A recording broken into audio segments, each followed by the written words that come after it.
morning, French speaking people. Good morning, Africa. Good morning, Europe. Good morning, United States of America. So, in this new channel, this is my third video. We are going to learn five ways to say be sad, 5 ways to say peaceful, 5 ways to say angry, 5 ways to say big, 5 ways to say nice, and last one, 5 ways to say helpful. Why? Because we need to improve. You know, we speak French and English is like as a second language. So we need to learn other words, another words to improve our English. Let me talk now in French.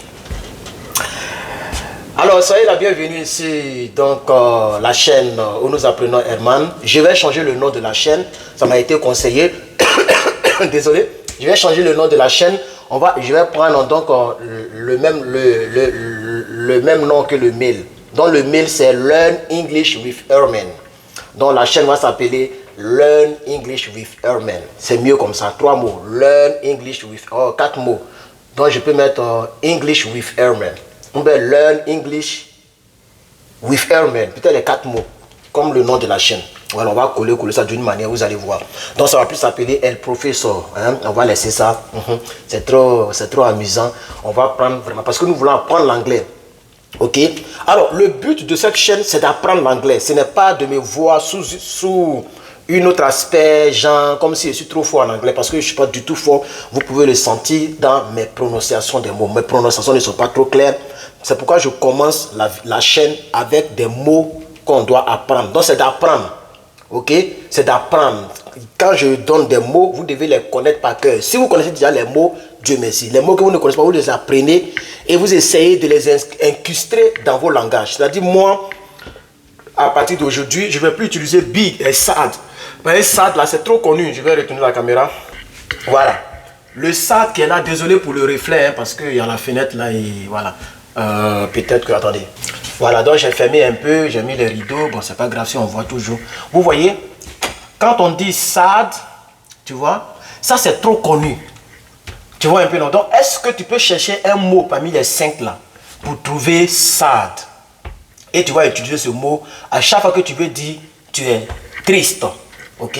Alors, sad ici, sad veut dire triste. Triste, ok?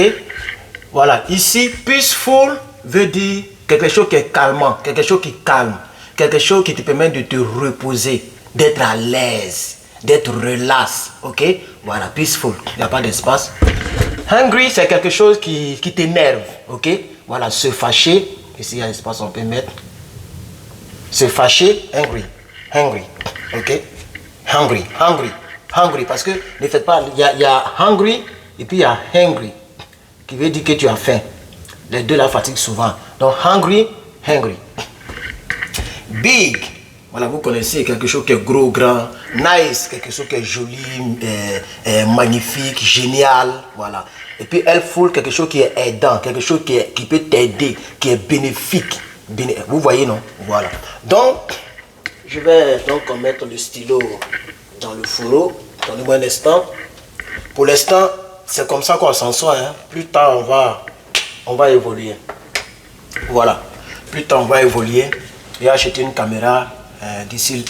Quand on va atteindre les 100, voilà. Et quand on va atteindre les 100, 200. Donc, nous sommes 60 followers. Je remercie les 60 personnes qui sont abonnées. Et je pense que ça sera beaucoup profitable pour vous. Alors, triste, sad, tu peux dire en anglais downcast. Yep. Vous connaissez déjà down, et vous connaissez ça, casting, ok? Donc, voilà. Donc, je fais comme ça, voilà. Vous connaissez down, vous connaissez cast, donc downcast. Oh, today I'm so downcast. Tu vois, quand tu dis ça comme ça, C'est-à-dire que la personne, même si la personne même connaît anglais, que la personne va te respecter. Ah, mais c'est pas sa langue natale, mais il connaît d'autres mots. Tu vois? Voilà, donc, I'm so depressed. Donc, c'est conjugué, depressed. I'm so depressed. Je suis dépressé, dépressif, voilà, ou dépressive. Ok? I'm so worryful. I'm so gloomy. I'm so crestfallen. Tu vois? Crestfallen, ça c'est un très bon. J'ai pris ça dans un film. I'm so crestfallen. Tu vois? Voilà. Pour l'instant, moi, je connais ça, je connais ça, je connais sad et je connais gloomy. Les deux là, c'est ma recherche que j'ai pris. Voilà. Vous comprenez? Donc, Bosson, ça va nous aider. Tu vois un peu, non? Imagine, toi, tu es en Afrique, tu es en licence d'anglais, un truc de ce genre, et puis tu causes avec quelqu'un, tu vois, en licence 1, ou bien voilà, à l'université, puis tu dis, hey man, oh, la personne dit, mais, what's going on? Why are you so sad today? Pourquoi tu es si triste? Ah man, today I'm so crestfallen. I'm so crestfallen because my car is not starting. Tu vois, ma voiture ne démarre pas. Ok? Donc voici les 5 manières de dire triste en anglais. Downcast, depressed, woeful, gloomy and crestfallen. Voilà. Donc je peux vous donner les définitions parce que la définition c'est elle qui est là. Et c'est elle qui est là en anglais. Donc je ne vais pas vous dire que downcast ça veut dire sad, tout ça ça veut dire sad. C'est pourquoi on dit 5 ways to say be sad, big, etc. etc. Donc il n'y a pas de définition qu'on donne aujourd'hui parce que les définitions sont déjà devant vous. Alors ici nous avons big. Big. Les plus connus dans ce truc là est fini, je vais prendre un autre, voilà. Les plus connus, lui il est fini, voilà. Les plus connus parmi ici, je pense que ça peut vous dire quelque chose, et ça comme c'est en français, ça aussi c'est presque en français, ça aussi ça ressemble un peu en français, voilà. Donc je pense qu'en réalité, voici celui que vous devez bosser, si vous voulez bosser, voilà celui que vous devez bosser, ok, voilà. Donc, lui c'est towering, parce que nous on fait ici US English, hein, c'est pas, voilà, US, donc c'est US English, ok, voilà, US English que nous faisons ici, voilà. Donc towing, voilà, la même là, veut dire soulever une voiture, mais pour ça, la prochaine fois on voit ça, on va faire un peu trop, towing, hein. Il y a un autre mot qu'on appelle towing, voilà, hein? T-O-W-I-N-G. Donc vous pouvez regarder ça. Je vais aller plus vite pour ne pas que la vidéo soit très longue. Je suis vraiment désolé. Donc nous avons towering. Ça, faites votre recherche, hein, ce que ça veut dire. Voilà. Et c'est beaucoup récurrent ici aux États-Unis. Giant. Voilà. Colossal. Immense comme immense. Massive, voilà. Donc là, vous pouvez utiliser cela pour dire big, ok, voilà. Quelque chose qui est peaceful. Donc, peaceful, vous pouvez dire calm. Oh, I'm so calm today. This house is so calming. It's so calm. Donc la maison est en paix, peaceful. And restful, tu peux utiliser restful aussi. Oh, this is so restful. Il y a aussi quiet, il y a aussi chill, et il y a tranquille, hein? Voilà, donc pour trouver en français, tu mets seulement un autre E comme ça donne en français. En anglais, on ne met pas deuxième E. Voilà, donc tranquille. Donc pas dire tranquille, non, tranquille. Voilà, ok. Nous, il y a le plus vite. Nous avons ici nice, hein? Voilà. Donc il y a 5 autres manières de dire nice. Je pense que ce qui ressemble en français, ça ressemble un peu en français. Voilà, et ça aussi, ça ressemble un peu en français. Et ça même, ça ressemble un peu en français. Vous voyez. Donc on a 2 cents, 10 cents, pardon, c'est pas 2 cents, c'est 10 cents. Lui c'est I. 10 cents. Oh, this is so decent. Tu vois, c'est comme on dit en français, il faut t'appuyer décemment. Il faut être décent. Voilà, 10 cents. C'est joli, c'est nice. Ok. Ici nous avons congenial. Nous avons cordial, gracious et agréable. Voilà. Alors, se fâcher, ok. Se fâcher. 5 manières de dire se fâcher, ça c'est très connu. Nous avons upset, ok, voilà. 7, vous connaissez 7, ok. Si vous ne connaissez pas, faites vos recherches. Donc si tu connais 7, tu vas connaître son up, et ça veut dire que tu es fâché. Parce que quand tu es 7, c'est ce qui est normal. Tu es 7 ici. Tu vois, non? Si tu es upset, c'est que tu n'es plus en toi-même. Donc tu es énervé, tu es upset. Tu vois, non? Voilà. Donc quand tu connais 7, le mot 7, on met tout 7. Quand tu connais tout 7, et quand quelqu'un te dit je suis upset, ça veut dire je ne suis plus en moi-même. C'est pourquoi la colère est une mauvaise chose que nous devons éviter. Parce que la colère te fait sortir de toi-même. Et ça fait sortir ton côté animal. C'est pourquoi l'anglais te dit simplement I'm upset. Je ne suis pas bien 7, je suis mal paramétré. Ok, je suis paramétré au-delà des configurations qu'on doit mettre. Tu vois un peu, non? Voilà. Ça c'est pas trop bon, mais c'est aussi souvent utilisé, mais c'est beaucoup familier, c'est beaucoup pour les personnes un peu impolies. Voilà. Hein? I'm pissed off. Piste, à cause de D-E-D. Faut pas dire piste, il faut dire piste. Voilà, faut pas dire pissed, non. I'm pissed off, non. I'm pissed off. Donc ici, tu lis pas lui là, il se prononce pas. I'm pissed. Voilà, donc I'm pissed off, ok? I'm pissed off, voilà. Je suis énervé. I'm infuriated. Ça c'est un gros mot maintenant, c'est anglais soutenu. Infuriated. Hein? Voilà. On dit infuriated. Mais là, il faut mettre le T pour qu'on puisse. Voilà. Ici, je pense qu'on prononce. Donc, I-N, voilà. Infuriated. Ok? Comme reliable. Voilà. Hein? En anglais, il y a des mots où le A se lit A et il y a d'autres mots où le A se lit E. Tu vois, non? Donc, ça dépend. Voilà. Donc, ici, le mot se lit, le A se lit A. Ici, le A se lit A. Ok? Infuriated. Voilà. Reliable. Ok? Reliable. Pas reliable. Ok? Voilà. J'espère que vous comprenez un peu bon. Voilà. C'est quelque chose qui est reliable. Voilà. Pardon, il dit reliable. C'est reliable. Ok? Infuriated. Ici, c'est E. Voilà. C'est maintenant, je me suis compris maintenant. Ici, c'est E. Ici, c'est A. C'est ce qu'il voulait vous faire ressortir. Voilà. Ok? Ici, le A, c'est lui E. Et ici, le A, c'est lui A. Reliable. Ok? Voilà. Nous avons aussi I am irritated. Je suis irrité. C'est même un peu comme en français. I am irritated. Je suis irrité. Ok? I'm outraged. Je suis outragé. Donc ça aussi, ça ressemble un peu en français. Donc si vous voulez bosser, pour ceux qui ne connaissent pas upset, vous pouvez utiliser upset pour dire que vous êtes fâché. Vous pouvez utiliser, lui là il est un peu soutenu mais il est bon. Voilà, donc un petit cœur à côté de lui. Vous pouvez utiliser lui là aussi. I'm infuriated. Ok? I'm infuriated. Quand tu dis ça, c'est intéressant. C'est un nouveau mot. C'est un mot que les gens ne connaissent pas. Voilà. Ok? Voilà, et je pense qu'on est à quel niveau? On a fini towing, on a fini nice, on a fini ici. On va venir ici maintenant. Tout ce qui est useful. Ok? Voilà. Donc, helpful, tu peux utiliser useful. Ok? Bon, ça c'est un mot anglais. Quand je mets ça, ça veut dire que ça ressemble à français. Voilà. Ça ressemble à français. Le calme, ça ressemble à français. Voilà. Donc ici, ça ressemble un peu en français. Ça ressemble un peu en français. Ça ressemble un peu en français. Ça ressemble un peu en français. Voilà. Donc c'est tout ce qui ressemble en français. Vous voyez qu'il y a beaucoup de mots aussi qui peuvent nous aider. Donc, lui, il est carrément anglais. Hein? Parce que ici, use, ça veut dire utiliser. Donc quelque chose qui est utilisable. Ok? Useful, utiliser. Mais dans le contexte, ça veut dire que quelque chose qui peut t'aider, que tu peux utiliser pour t'aider. This is useful.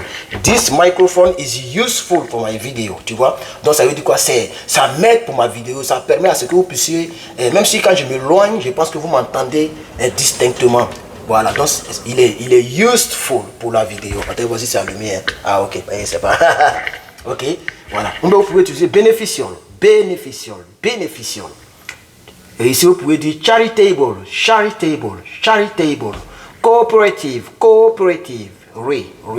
et voilà, cooperative. Et maintenant, vous pouvez utiliser advantageous, comme gorgeous,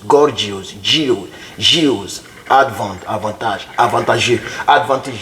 Voilà. Donc, voici ici, chers amis, je vous ai mis 1, 2, 3, 4, 5, 6. Donc vous faites 6 fois 5. Vous trouvez le nombre de mots que nous avons bossé sans le savoir. Si tu fais 6 fois 5, je pense que ça fait 30 mots. C'est ça, donc 10. Sans compter les mots initiaux.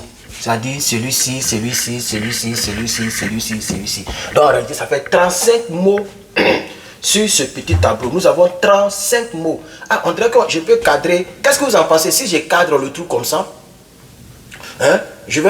Dans la prochaine vidéo, je ne vais pas attraper le téléphone pour bouger avec lui. Je vais voir si je peux cadrer le téléphone à ce niveau et moi-même me mettre au tableau. Vous voyez, non? C'est vrai que la lumière ici gêne un peu, mais je vais voir si comme ça c'est un peu bon. On va travailler comme ça pour la prochaine vidéo. Je vois que on peut cadrer comme ça avec le téléphone. En attendant qu'on puisse avoir les moyens pour acheter une caméra. Donc, apprenez. Ok? Apprenez. Ici, là, vous devez apprendre. Il faut faire ressortir votre nouveau mot. Ok? Par exemple, downcast. Ça, c'est très bon pour dire que tu es triste. I'm downcast. Tu vois? Ou I'm gloomy. Tu vois? Parce que ça, c'est pas facile. Si tu n'as pas appris ça, tu peux pas. C'est pas quelque chose qu'on emploie beaucoup. Les gens ont l'habitude de dire I'm sad, I'm sad. Voilà tout ce que les gens disent, tu vois. Oh, et le mot qui revient beaucoup, c'est depressed. I'm depressed, I'm depressed. Mais les gens ne connaissent pas trop le downcast ou le woeful. Bon, woeful, c'est un peu, le mot là ne me plaît pas trop, mais gloomy. On peut crestfallen, ça j'ai pris ça dans un film télé. Ok, crestfallen, ça c'est très bon. Ok. Alors ici, vous pouvez donc utiliser où j'ai mis le cœur là, towering. Towering, this is too towering, c'est trop gros, hein? C'est trop colossal, ok. Et l'autre côté, je pense que vous pouvez utiliser tranquille, hein? Pour ne pas vous fatiguer, voilà, tranquille, ou bien calm, ou bien restful, voilà. Ça c'est un mot anglais, typiquement anglais, ok. Voilà, un mot anglais à cause du mot rest, qui veut dire se reposer, ok. Restful. Et ici, à ce niveau, nous pouvons utiliser gracious, ou bien si vous voulez decent, ça c'est beaucoup, ça les gens utilisent ça beaucoup, decent, voilà, ou bien si vous voulez mettre un mot un peu difficile, congenial, ok, voilà. Et l'autre côté, pour ceux qui aiment se fâcher, vous pouvez utiliser upset, mais upset est beaucoup aussi employé, hein? Beaucoup de personnes emploient upset, donc vous pouvez utiliser I'm irritated, ici. Irritated, or outraged. Ok, voilà, vous pouvez choisir. Or pissed off. Pissed off, c'est un peu pour les brigands, pour les impolis, j'aime pas trop ça. Pissed off, voilà. Donc vous pouvez utiliser tout sauf le pissed off là, hein, voilà. Et ici, bon, vous pouvez utiliser comme un nouveau mot, peut-être la coopérative. This is cooperative, tu vois. This is very cooperative. This is beneficial. This is charitable, ok. Bien, alors chers amis, merci beaucoup d'avoir suivi cette troisième vidéo de notre chaîne. Nous sommes donc à 60 followers. Vraiment, c'est un très grand pas pour une toute nouvelle chaîne et pour la troisième vidéo. Abonnez-vous, voilà, et davantage pour ceux qui sont abonnés, mettez les pouces bleus et mettez aussi vos commentaires et puis au fur et à mesure on va apprendre. Donc le but c'est d'apprendre parce que moi-même, j'apprends. Quand je fais les recherches pour faire la vidéo, j'apprends. C'est une manière d'apprendre aussi pour moi-même. Et j'aimerais que vous puissiez en bénéficier au maximum. Comme ça, le jour que Dieu permet que vous êtes ici, mais pour ceux qui sont déjà ici, ça vous aide à avancer un peu en anglais. Parce que l'anglais, c'est ça le système. Il faut connaître beaucoup de mots. Oui, il y a quelqu'un qui m'a dit, si tu connais plus de 1200 mots, c'est que tu peux parler anglais à plus de 70%. C'est-à-dire quelqu'un parle, tu peux comprendre ce qu'il dit. Parce que dans une phrase, c'est vrai qu'il peut y avoir un mot, un gros mot que tu ne connais pas. Mais si tu connais beaucoup de mots et que tu comprends tous les autres mots, tu peux savoir de quoi il parle. Et tu peux lui donner une réponse et puis vous avancez. Je ne sais pas si vous comprenez un peu. C'est comme quand tu regardes la télévision, le journal télévisé. Il y a des journalistes qui aiment dire les gros mots. Ce n'est pas tous les mots que tu comprends. Mais comme tu connais beaucoup de mots en français, quelle que soit la personne qui parle, tu peux savoir de quoi la personne parle. Tu comprends un peu, non? C'est même comme en anglais. C'est pourquoi je commence la chaîne avec des mots. Chaque jour, on va utiliser les mots. On va nager dans les mots. Et toi, il faut avoir un petit cahier. Ayez votre prise de notes, s'il vous plaît. C'est très avantageux. Hein? Quand tu vois la vidéo de Herman, Learn English with Herman, tu prends ton cahier et les mots que tu ne connais pas là, tu les notes pour les bosser. Ou si tu veux, tu prends note carrément tel que ça y est au tableau. Tu prends note. 5 ways to say sad, big, peaceful, nice, angry and helpful. Tu prends les 5 ways et puis à chaque fois tu lis. D'ici demain, si la nouvelle vidéo vient demain, tu as déjà acquis une petite base en anglais. Que Dieu te bénisse. On est ensemble. Merci beaucoup.